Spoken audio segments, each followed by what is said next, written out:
सदाशिवसमारम्भां नादयामुनमध्यमाम् अस्मदाचार्यपर्यन्तां वन्दे गुरुपरम्पराम्। यो नित्यमच्युतपदाम्बुजयुग्मरुक्मव्यामोहतस्थदितराणि तृणाय मेने अस्मद्गुरोर्भगवतोऽस्य दयैकसिन्धो रामानुजस्य चरणौ शरणं प्रपद्ये। माता पिता युवतयस्तनया विभूति सर्वं यदेव यमेन मदन्वयानाम्। आद्यस्य नः कुलपतेर्वकुलाभिरामम् श्रीमत्तदङ्घ्रियुगलं प्रणमामि मूर्ध्ना।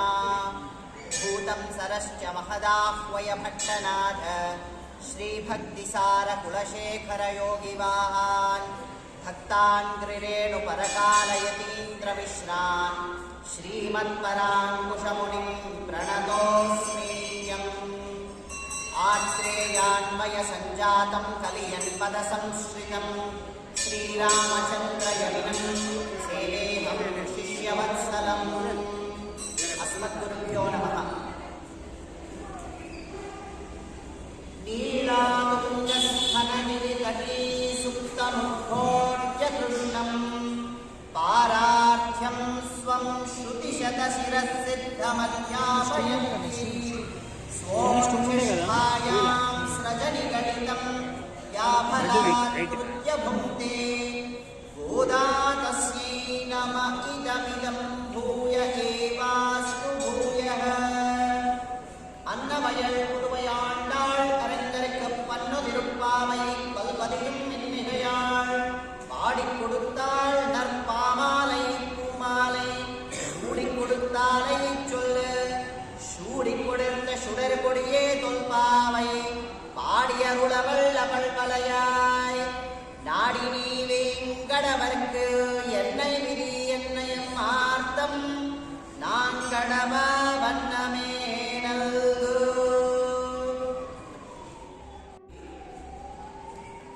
ఆత్మస్వరూపి అయిన ప్రత్యక్ష పరబ్రహ్మమైన సూర్య భగవానుడు వృశ్చిక రాశి నుండి ధనుస్సు రాశిలోకి సంక్రమణం చేయబోతున్నాడు.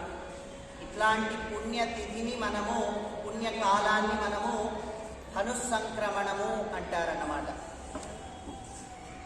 ప్రణవో ధను శరో హ్యాత్మా బ్రహ్మ తల్లక్ష్యముచ్యతే అంటారు.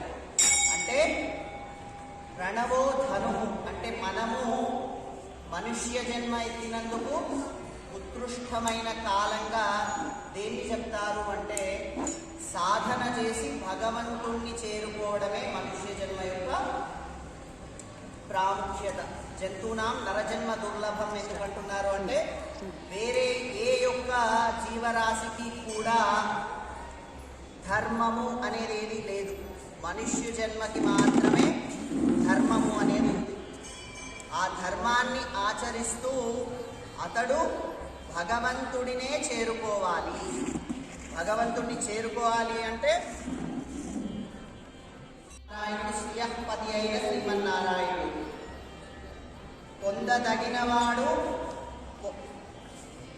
పొందదగినవాడు కూడా నారాయణుడే.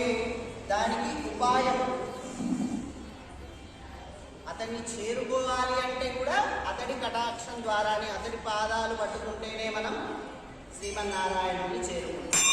అట్లాంటి పుణ్యకాలాన్ని మనం సమీపించుకున్నాము. అట్లాంటి అనుసంక్రమణ జరుగుతుంది. ఈ సమయంలో ఈ నెల రోజులు గోదా, మన తల్లి గోదా తిరుప్పావై అనే పాశురాలని అనుసంధానం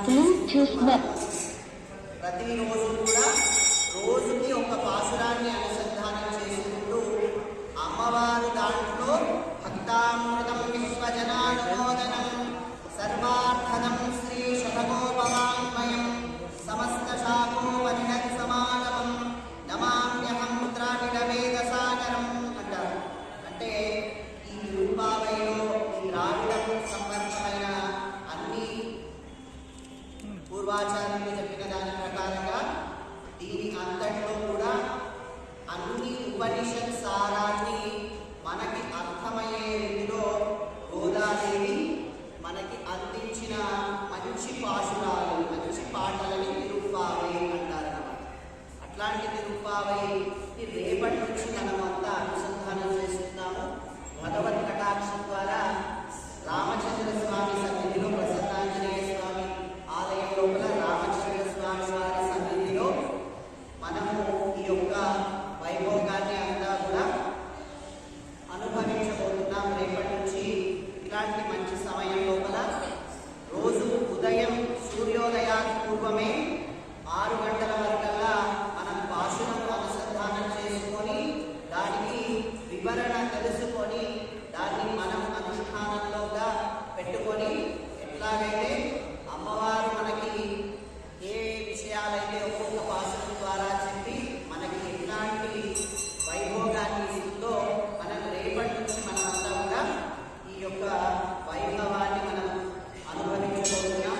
అందరూ కూడా భక్తులంతా ఈ యొక్క కైంకర్యంలో తప్పకుండా పాలు పంచుకొని శ్రీమన్నారాయణుడు శ్రీహపతి అయిన శ్రీమన్నారాయణుడి యొక్క శరణాలని, అతడి యొక్క కటాక్షాన్ని కూడా మనమంతా కూడా అనుభవించి స్వామివారి కృపకి పాత్రులమై మనమంతా కూడా మన యొక్క జన్మని సార్థకత చేసుకుంటూ ఇహం లోపల పరం లోపల మనకి కావలసినంత సౌఖ్యాన్ని ఇవ్వగలిగే ఈ యొక్క తిరుప్పావైని మనం రేపటి నుంచి అనుసంధానం చేసుకుందాము. ఈ యొక్క కాలము, ఈ యొక్క దేశము ఇట్లాంటి మంచి కాలము మన అంతా కూడా సద్వినియోగపరచుకోవాల్సిన అవసరం ఎంతైనా ఉంది. కాబట్టి అందరూ భక్తులు కూడా ఈ యొక్క అవకాశాన్ని సద్వినియోగం చేసుకొని అమ్మవారు నేర్పించిన పాటలని అనుష్ఠానం చేసుకొని రేపటి నుంచి ఉదయం 6 గంటలకి సీతారామచంద్ర స్వామి వారి సన్నిధి లోపల అందరం భాషల అనుసంధానము, దాని యొక్క వైభవాన్ని కూడా అందరూ కూడా ఈ యొక్క కైంకర్యంలో పాలు పంచుకొని స్వామివారి కృపకి పాత్రులు కావాలి అని అందరికీ సూచిస్తున్నాము. అస్మద్గురుభ్యో నమః. తిరుప్పావై అంటే ఏంటి అంటే మనకి పూర్వాచార్యులు ఏం చెప్తారు అంటే భగవన్నారాయణుడు మన అందరి కోసం జన్మ ఎత్తాల్సిన అవసరం లేనివాడు ఎన్నెన్నో జన్మలు దిగి వచ్చాడు. అవతారము అంటే దిగి వచ్చాడు. ఎవరి కోసం దిగి వచ్చాడు? మన అందరినీ ఉద్ధరించడానికి మాత్రమే అతడి యొక్క అవతారాలు. అమ్మవారు గోదాదేవి భూస్వరూపం అన్నమాట. ఒకసారి భూమిని హిరణ్యాక్షుడు ఏం చేశాడు? ఈ భూమి నాది అని చెప్పి దాన్ని ఒక సముద్రం లోపల పడేశాడు అన్నమాట. ఆ విషయం మనందరికీ అప్పుడే వరాహ అవతారం లోపల స్వామి వచ్చాడు. మరి ఎందుకయ్యా వరాహ అవతారం తీసుకొని రావాలి అంటే ఇక్కడే మన ఆచార్యులు చాలా చమత్కారంగా చెప్తారన్నమాట. ఎప్పుడు కానీ భార్యాభర్తల మధ్య సంబంధం ఎట్లా ఉంటుంది అంటే భార్య బాధగా ఉంటే భర్త కూడా బాధగా ఉంటాడు. ఇదే విషయాన్ని రామాయణం లోపల ఒక చిన్న మనకి కిష్కింధకాండ లోపల సుగ్రీవుడితోటి రాముల వారికి సఖ్యత ఏర్పడుతుంది. సుగ్రీవుడు చాలా గొప్పవాడు. అంటే అమ్మవారు లేరు, సీతాదేవి లేరు అని మన రామచంద్రమూర్తి చాలా బాధపడుతూ ఉంటారన్నమాట.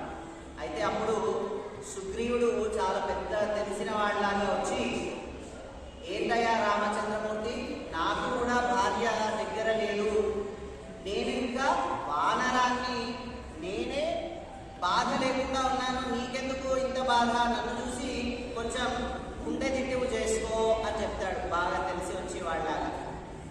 అయితే ఇక్కడ ఆ జాతి యొక్క వైభవము సుగ్రీవుడి యొక్క గొప్పతనాన్ని తగ్గించినట్టు కాదు, కానీ అక్కడ మనకి ఏం చెప్తారు అంటే సుగ్రీవుడు లేడు అని తార అంతగా బాధపడట్లేదు. కాబట్టి ఇక్కడ సుగ్రీవుడు కూడా అంత బాధపడే అవసరం లేదు. కానీ సీతమ్మ తల్లి లంక లోపల చాలా బాధపడుతున్నారు. కాబట్టి రామచంద్రమూర్తికి కూడా ఆ బాధ సహజమే.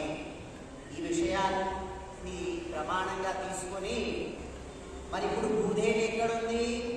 నీళ్ల లోపల ఉంది. చాలా కాలం నీళ్ల లోపల ఉంటే ఏమవుతుంది? దానికి పాచి పడుతుంది. మరి అట్లాంటి పాచిని అట్లాంటి దానికి అనువైన అవతారమే అయిన వరాహ అవతారాన్ని ఎత్తాడనమాట మన శ్రీమన్నారాయణుడు, శ్రీయపతి అయిన నారాయణుడు వచ్చి మనకి తెలిసిన విషయమే. వరాహ అవతారాన్ని ఎత్తి భూదేవిని ఉద్ధరించాక అప్పుడు అమ్మవారు అడుగుతుంది, ఏమని అడుగుతుంది? ఈ భక్తులందరినీ కాపాడాలి అంటే ఏం చేయాలి? అక్కడ మొదటి చరమ శ్లోకం అంటే శరణాగతియే మీ అందరినీ కూడా కాపాడుతుంది అని చెప్పడంలో వరాహస్వామి భూదేవికి ఉపదేశించాడనమాట. మరి ఉపదేశించాడు, మనం ఇంకేమైనా శరణాగతి చేస్తున్నామా అంటే లేదు. కాబట్టి మళ్ళీ రామావతారం ఎక్కాల్సి వచ్చింది. రామావతారంలో కూడా శరణాగతి చేయండి అని చెప్పాడు. పాపం అన్ని కష్టాలకు ఓర్చి అయినా మనం శరణాగతి చేయలేకపోయాం. తరువాత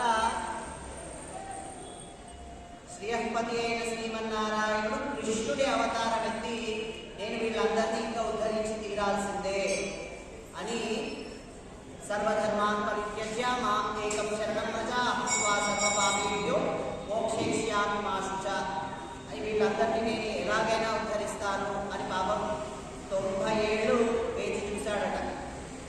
ఎవ్వరు కూడా అసలు భగవద్గీతలో చెప్పుకున్నాడు, నేను భగవంతుడిని వీరందరినీ ఉద్ధరించడానికి వచ్చిన అన్న నన్నే వీళ్ళు నిందిస్తున్నారు, ఇంతటి అజ్ఞానం అని అంటున్నాడు అని ఇంకా ఆ కోపము అంతా పెట్టి అర్జునుడిని ఉద్ధరించాలి అన్న నెపంతో భగవద్గీత లోపల మన అందరినీ కూడా మూఢ ఇట్లాంటి పదాలతోటి మనందరినీ తిట్టాడు.